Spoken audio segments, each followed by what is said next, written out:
Oi, vamos comemorar mais uma vez o crescimento aqui deste canal, mais de 257 mil inscritos.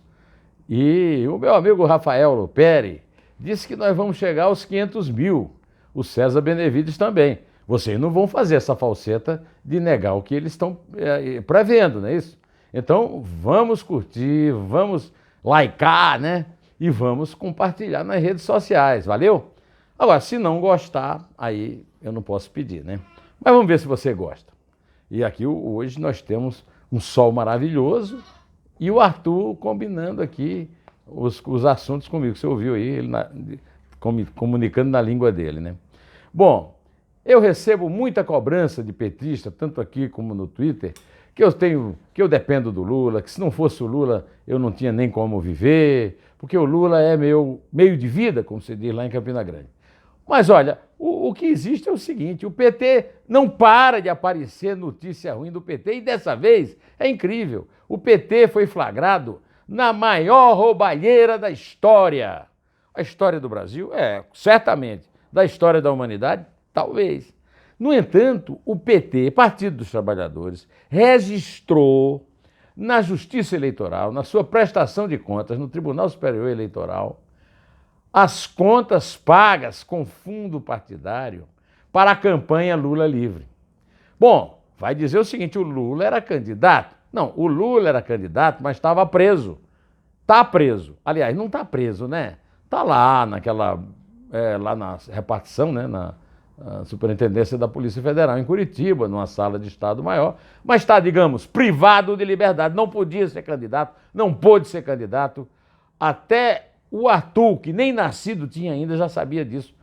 Antes mesmo, já estava na barriga da mãe na eleição, mas já sabia disso. Pois bem, pois a revista Isto É está circulando com documentos, 10 mil páginas, né, de documentos do PT provando uso do fundo partidário para financiar passagens aéreas, diárias de hotéis e alimentação, para os petistas irem a Curitiba gritar Lula livre na porta da Polícia Federal, pedindo para soltar o presidiário mais famoso do Brasil e a alma mais honesta que o Brasil já teve. Também no custeio do trabalho de seguranças privadas. Aí os caras não querem que eu fale? Uma imoralidade dessa? Aliás, imoralidade é o fundo partidário. Você, eu, o Arthur que acabou de nascer, a Isabel, todo mundo aqui, a Silvia que está com o Arthur no braço, todo mundo pagar para sustentar a campanha de candidato em quem não vai votar, ou mesmo em quem vai votar. Cada partido tem que cuidar da sua despesa. Agora apareceu um tal de Cacá Leão, um sujeito lá da Bahia, que é o relator da lei das diretrizes orçamentárias, a lei mais importante do Brasil, que está dobrando uma coisa que era de 1 bilhão e 700 milhões para 3 bilhões e 800, mais do que o dobro. E o Rodrigo Maia, que é a minha colega Eliane Cantanhede, comparou com Ulisses Guimarães, já disse que isso é mais do que legal, que isso é, inclusive, moral, que é ético. Agora, não dá para defender o fundo partidário, mas também não dá para defender o que o PT faz com o fundo eleitoral, né? Com o fundo partidário para as eleições, né? O PT bancou com a verba despesa de boa parte de seus dirigentes para eles irem a São Bernardo do Campo no ato de resistência à prisão de Lula nos dias 6 e 7 de abril de 2018 e depois em Curitiba, para onde o petista foi levado. Os gastos se estenderam a eventos que pediam a libertação dele, o Lula livre, em maio e começo de junho. Muitas das viagens dos parlamentares do PT a Curitiba para visitar Lula lá, não é na cadeia, o Lula, aliás, ainda precisa ir para a cadeia, né? Lá na Polícia Federal, foram também bancados por você e por mim, uma despesa de deslocamento do candidato que representava o poste do Lula, o Fernando Haddad, ex-prefeito de São Paulo, da Dilma. Aliás, a Dilma, essas viagens todas que ela faz no exterior para pregar Lula livre, são pagas por você, por mim, agente de segurança. O cara que leva os jornais para o Lula de manhã lá na sala de Estado-Maior também é pago por nós, viu? Bom, mas nem só de vergonha do PT eu vivo não, viu? Eu tenho também vergonha alheia de Aécio Neves, Fernando Henrique Cardoso e do PSDB. Aécio Neves teve 50 milhões de votos e ficou sendo a grande esperança do Brasil, substituindo, aliás, o avô, que foi a grande esperança e morreu, Tancredo Neves, tendo o Sarney assumido em seu lugar. Pois é, ele perdeu por pouco da Dilma, mas perdeu mesmo foi a vergonha. Primeiro, quando foi descoberto que ele ficava no Rio, em vez de ir para o Senado trabalhar, fazer oposição. Depois, quando se descobriu por que ele não fazia oposição. Não fazia oposição, se descobriu depois, e devemos essa a Lava Jato, porque pegava a propina do esquema de bandalheira do PT. Pegou a gorjeta do Joesley Batista, 2 milhões de reais para pagar o advogado. Pagar o advogado, olha, a Risoleta, a avó do Aécio, era rica. Aécio Cunha, pai dele, não era pobre. E o padrasto dele, o Gilberto Farias, é biliardário. Você pode dizer, não, mas o Gilberto Farias não dá dinheiro para Inês, a mãe dele, nem para ele. Não, mas ele tinha salário, precisava pedir dinheiro emprestado para o Joesley para pagar advogado. É uma vergonha e se tornou na maior vergonha do Brasil, o Aécio, porque todo mundo pensava que ele ia ser aquela oposição de verdade.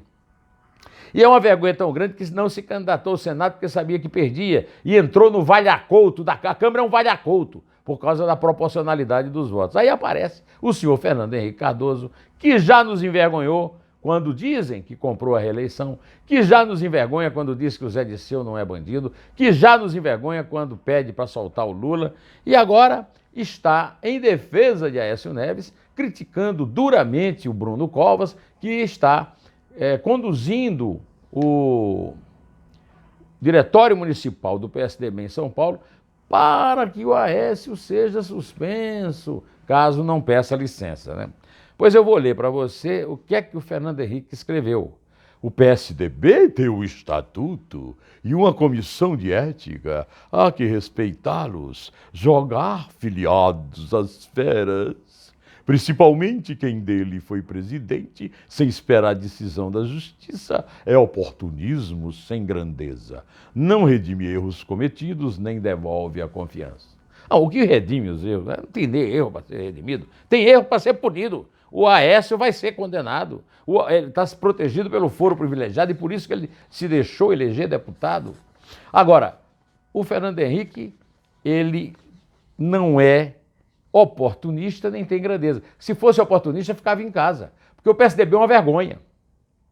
A votação do ex-governador de São Paulo, Geraldo Alckmin, para presidente, foi 4%. 4% dos votos. E o Fernando Henrique não sabe disso, porque fica aqui defendendo o bandido que frustrou a esperança nacional.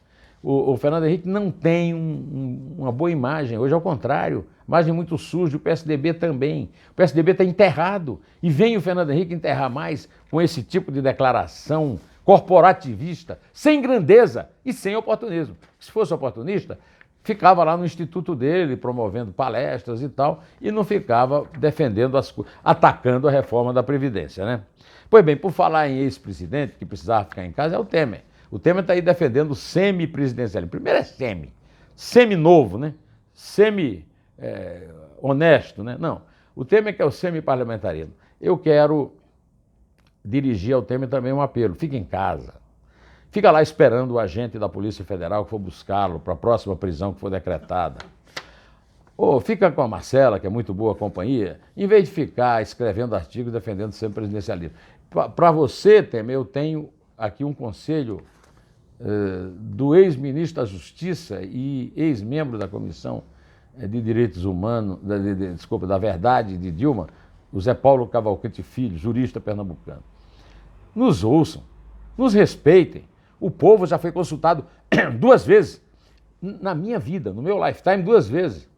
Em 61, num plebiscito com o qual o João Goulart, que era um presidente de fato, reconquistou o presidencialismo e derrubou o parlamentarismo imposto pelos militares, e depois, quando uma Constituição que era para ser parlamentarista, optou pelo presidencialismo, e aí fizeram esse truque de pedir um plebiscito. E foi derrotado de novo, 2 vezes. Lá vem o Temer, sem moral nenhuma. Um cara que delinquiu na garagem de um prédio público, o Palácio Jaburu, onde ele morava com a mulher e o filho, não respeitou nem a mulher e o filho, agora fica prevendo. Aliás, o Zé Paulo usou um argumento que eu repito aqui.